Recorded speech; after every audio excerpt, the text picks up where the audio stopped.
Shalom, shalom, shalom, प्रभु यीशु मसीह नासरी के नाम में। पवित्र आत्मा इन दिनों जो केंद्रित कर रहे हैं हमें, जिसमें हम लूका 7 और यूहन्ना 8, तो जैसे हम यूहन्ना 8 में सुनते आए हैं पहले से भी कि सत्य, प्रेम और विरोध का पूरा दृश्य इसमें स्थापित है। निश्चित प्रभु यीशु का आगमन उद्धार के लिए हुआ, पर ये जो मिशन है सत्य का मिशन है। प्रभु यीशु का जो मिशन रहा है शुरू से उसके आने तक सत्य का है। सत्य की पहचान, और सिर्फ पहचान ही नहीं, उसे प्रमाणित किया जाना। हर जगह इसके प्रमाण मिलते हैं, आत्मिक रीति से, सांसारिक रीति से।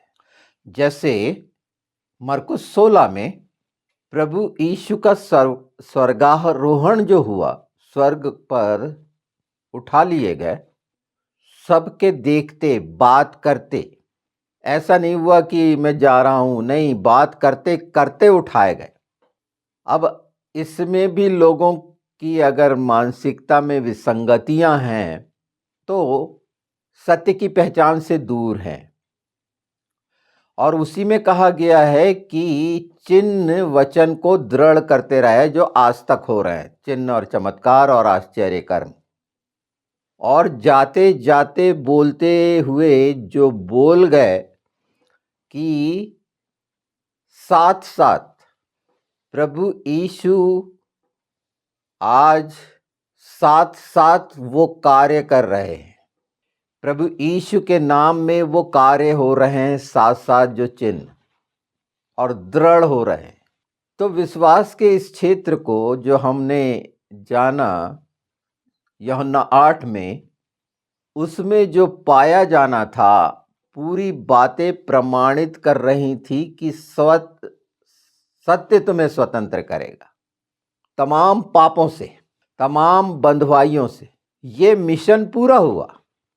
प्रभु यीशु में जो नई सृष्टि हैं वो सत्य की, प्रकाश की संतान हो गए। सत्य उनके जीवन में स्थापित हो गया, हृदय में।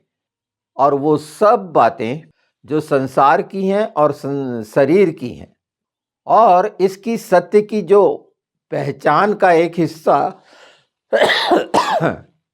हमने देखा था लूका 7 में। इसे अगर बार बार भी जाना समझा जाए तो ये मजबूत करेगा हमें हमेशा। पूरी रीति से ये चीजें हमारे जीवन में घुल मिल जानी चाहिए, पच जानी चाहिए। मजबूती तब है अगर हम कहते हैं कि हमने ग्रहण कर लिया है, तो वो हमारे जीवन में एक्टिव हो जाना चाहिए, क्रियाशील हो जाना चाहिए, उसमें गति आ जाना चाहिए, क्योंकि वो यीशु के साथ साथ है। सत्य प्रभु यीशु है, मैं ही हूं, यीशु ही है, उसके अतिरिक्त सत्य कहीं नहीं है।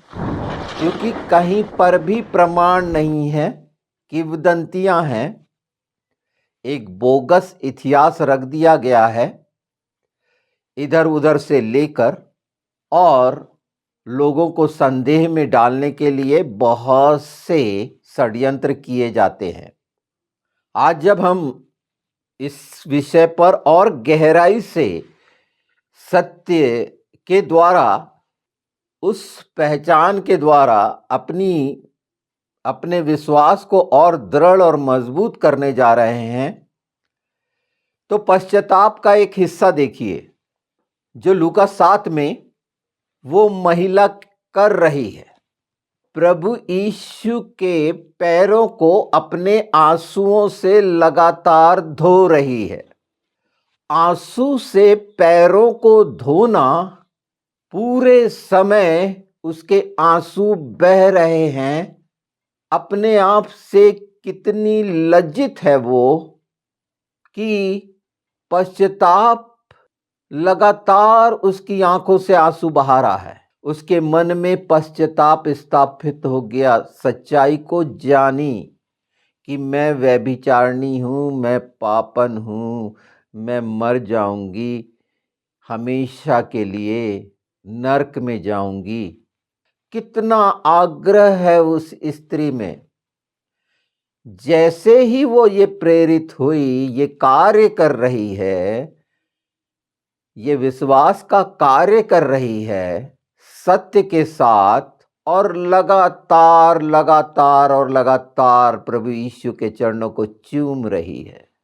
प्रेम का सर्वोच्च नमूना, समर्पण का सर्वोच्च नमूना, चूमना, अपने प्रेम को पूरी रीति से प्रदर्शित कर देना, निसंकोच, उसे आसपास से कोई लेना देना नहीं। यीशु के साथ मतलब यीशु के साथ, उसको भीड़ से कोई मतलब नहीं। प्रभु का भोज है वहां पर, सब एक से एक उस समय के निश्चित इकट्ठे हुए होंगे। पश्चाताप का इससे सुंदर उदाहरण कैसा होगा। और निश्चित हम जो मसीह हैं, पश्चाताप के आंसू हमारे निकलते हैं, अपनी दुआ प्रार्थना में हम सिसकते हैं, कराहते हैं, अपने अपराधों को मानते हैं। ये एक सच्चाई है। हाँ, उसके बाद इधर उधर बहक जाना और जो होना, हम उस पर नहीं हैं। पिता पुत्र पवित्र आत्मा देख रहे हैं। आज जो इस विषय पर पवित्र आत्मा हमें केंद्रित करा रहे हैं, हमें दिखा रहे हैं, हमें सुना रहे हैं, वो छुटकारे के लिए तो है ना, कि हमसे ये हिस्सा होता है, पर सत्य हमें स्वतंत्र करने जा रहा है। वो तमाम कमजोरियों से, निर्बलताओं से जो बार बार हो जाती हैं। और उसका प्रमाण कैसे दे रही है वो स्त्री? आप भी दे रहे होंगे, हम सब देते हैं। कुछ कमी रह जाती है नासमझी के कारण, पर वो स्त्री अपना वो बहुमूल्य इत्र, उसे सबसे बहुमूल्य, जो उसे सर्वोत्तम लगा, जिसमें सुगंध थी, जिसका मायने था, उसे समझ मिल रही थी पवित्र आत्मा के द्वारा। जब सत्य को जानने के लिए एक मनुष्य आगे चलता है, तो निश्चित अंधेरा रोकता जरूर है, पर परमेश्वर राह दिखाता है। किसी के भी द्वारा मनुष्य मंजूर नहीं कर पाता है, क्योंकि एक मनुष्य के अंदर, एक व्यक्ति के लिए जो ऐसा कार्य करे बड़ा विशेष होगा, उसे ऐसा लगता है। जबकि उसका मैं एक छोटा सा उदाहरण दे देता हूं। सिमसोन ने गधे की हड्डी से, जबड़े की हड्डी से कितनों को मार दिया था। जबड़े की हड्डी, क्या माने, सोच सकते हैं, कल्पना भी नहीं कर सकते। स्वयं इतना शक्तिशाली था, वो उसको जबड़े की हड्डी की भी जरूरत, वो गधे के जबड़े की हड्डी की भी जरूरत नहीं पड़ती। आपके लिए मौके हैं, मिल रहे हैं, सामने आ रहे हैं, नजरअंदाज कर रहे हैं, सिर्फ इस बात के कारण, उस मनुष्य की सच्चाई पहचानने की जगह कि वो क्या है, या तब मैं उसकी सच्चाई पहचानूंगा, तब संपर्क करूंगा, तब मिलूंगा। आपके द्वार पर आया वचन, आपके द्वार पर आया सत्य, पर संदेह वो किसी भी संभावित रूप में आ सकता है। वो एक छोटा सा प्रचारक बन के आपके पास आ सकता है, जिसे आप कोई भी सम्मान ना देते हो, जिसकी आप कद्र ना करते हो। यीशु की कद्र नहीं की गई थी। देखे थे ना आपने, फरीसी को साफ साफ उन्होंने बोल दिए थे कि तूने, जब मैं तेरे यहां आया, पैर धोने के लिए पानी तक नहीं दिया। जिनके अंदर ये गुमान रहता है, जो अपने संसार की शानो शौकत और धन दौलत पर घमंड करते हैं, मसीही, वो ऐसे छोटे प्रचारकों को बाहर बैठाल देते हैं। और पता चला कि वो सत्य का एक अनमोल तोहफा आपके लिए लाया है। हर कोई अपने घर में रईस है, धनवान है, ठीक है, हर एक के पास आत्मा है। जितनी गहराई से इस बात को समझ जाएंगे और उस विकार को जो दुविधा का है अपने जीवन से निकाल देंगे और इच्छा रखेंगे, तो उपाय करने वाला परमेश्वर बहुत बड़े तामझाम का उपाय नहीं करता। ये बात याद रखिए। वहां आपको देखा जाता है कि सचमुच में तो वो जो विसंगति है समानता और स्वरूप की, अगर उससे हट गए हैं तो आप वो कार्य नहीं करेंगे पैर धुलाने वाला। ये ध्यान रखिए, उसकी बात को नजरअंदाज करेंगे। नहीं, ये तो मैं जानता हूं, ये तो 50 बार मैंने, बल्कि इस पर मैंने सुसमाचार भी सुनाया है और इसकी और गहरी गहरी बात जानता हूं, पर वो भेद भूल जाता है कि जब वो बोल रहा है पवित्र आत्मा के द्वारा, तो वो आशीष और सामर्थ जो परमेश्वर ने उस व्यक्ति के लिए रखी है, उसके द्वार पर आई है वो आशीषें और छुटकारा और स्वतंत्रता, उससे वो वंचित हो जाता है सिर्फ और सिर्फ अपनी मानसिकता के कारण कि इस पृथ्वी पर चेले कैसे थे आप देखिए। यीशु उनके साथ था। चेलों की क्या कोई शान शौकत थी? प्रभु यीशु की क्या कोई सुंदरता थी? कुछ भी नहीं। ये पहले वचनों में हमने जान चुका है।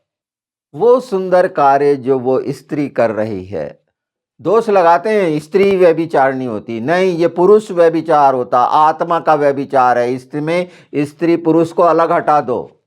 स्त्री और पुरुष हमारे सामने वो सिंबॉलिक हैं। जैसे हम दुल्हन, तो स्त्री अगर नहीं होती तो दुल्हन को हम समझ पाते क्या कि दुल्हन कैसी होती है? ये जो कार्य किए गए शुरू से, जैसे हवा को दोषी ठहरा देते हैं, नहीं, सारे पुरुष संसार के वो स्त्रीलिंगी हैं। ये बात बड़ी अजीब लगेगी, आत्मा में बोल रहा हूं मैं ये क्योंकि वहां कोई संबंध नहीं होंगे। नहीं तो प्रभु यीशु की दुल्हन जैसा शब्द नहीं होता। पिता परमेश्वर सेनाओं का यहोवा इज़राइल को अपनी पत्नी नहीं बताता। तो ये समझ लीजिए कि इस भी भ्रम से निकलिए। ये स्त्री पुरुष के जो शरीर के हैं, और इसलिए एक दूसरे का आदर करिए। कमजोर मत समझिए। स्त्री नहीं होती तो ये समझ भी नहीं होती जो हम कह पा रहे हैं। क्योंकि पुरुष के लंबे बाल होते क्या धोता पोंछता? ये बताया जा सकता था क्या कि वो अपने बालों से लगातार पोंछ रही थी? पुरुष के पास तो पोंछने के लिए बाल ही नहीं है, काय से पोंछता? अपने वो गंदे कपड़े से। तो अहमियत समझिए, हर कोई जो प्रभु यीशु में विश्वास किया है, बपतिस्मा लिया है, पिता पुत्र पवित्र आत्मा को स्वीकार किया है और सचमुच में सच्चाई को स्वीकारा है और अपने आप को साथ में रखकर मार डाला है यीशु के साथ होकर, उसके जीवन में आत्मा का नवीनीकरण हो जाता है। ये थोड़ी सी बातें लग रही हैं, पर पूरा पूरा सत्य का ये मिशन जो पूरा हुआ, उसमें सत्य के भागीदारी बनिए। नहीं, मैं इस चर्च, आप 50 हजारों लाखों चर्च के भागीदार बनिए, कोई दिक्कत नहीं, मेंबर बनिए, कुछ नहीं, सबके साथ रहिए। पर यीशु के बगैर आप किसी के साथ नहीं रह सकते। यीशु के साथ होना, उसको साथ करना, सत्य के साथ रहना, तो झूठ आपके पास से अपने आप अलग हो जाएगा। और जिनके जीवन में ये चुना जाना, निकाला जाना, अलग किया जाना, जो शब्द आए हैं बाइबल में, वो प्रमाणित करते हैं। इन चीज़ों का अध्ययन कर लीजिए, ये सच्चाई है। और अध्ययन के अलावा हम अपने जीवन में इसको कार्य करने में लगाएं। वो स्त्री कार्य करके दिखा रही है स्पष्ट, प्रभु को, लोगों को नहीं दिखा रही। लोगों की चिंता रहती तो आंसू बहाना, बोले मेरे को लोग क्या कहेंगे, जो इस उसमें पड़े हुए हैं भ्रम में। अच्छा, अपना मौका ना गंवाएं, ध्यान दें इस बात पर। और जब मौका मिला है और जब इसकी समझ मिली है, तो निश्चित आपके द्वार पर उपाय है, किया जा रहा है। यीशु के नाम में वो होना है। और यीशु ने कहे, मैं तेरे पाप क्षमा हुए। पाप की क्षमा सत्य के द्वारा बोला गया। लोग घबरा गए, चौंक गए, ये पाप क्षमा कैसे कर सकता है, जीवन कैसे दे सकता है, मृत्यु का इनकार कैसे कर सकता है। तो सत्य ही मृत्यु का इनकार करता है, जीवन की बात करता है।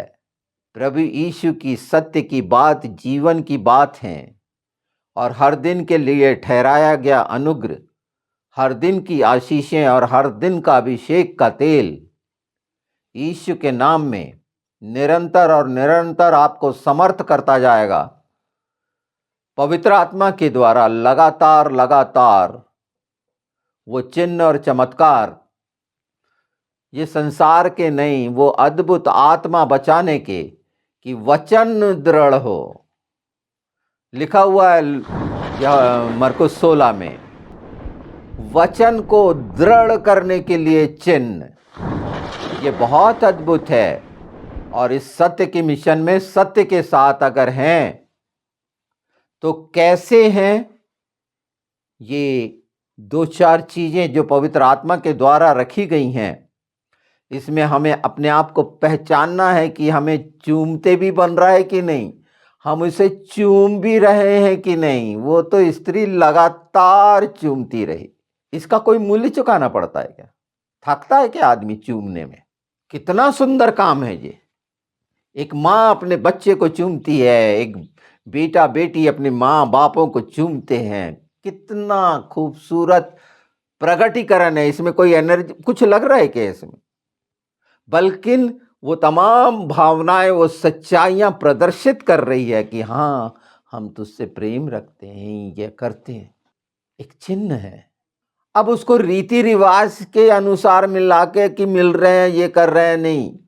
वाकई में हृदय की सच्चाई से तो सत्य रखा रहेगा, तो प्रेम का प्रकटीकरण भी सत्य का होगा।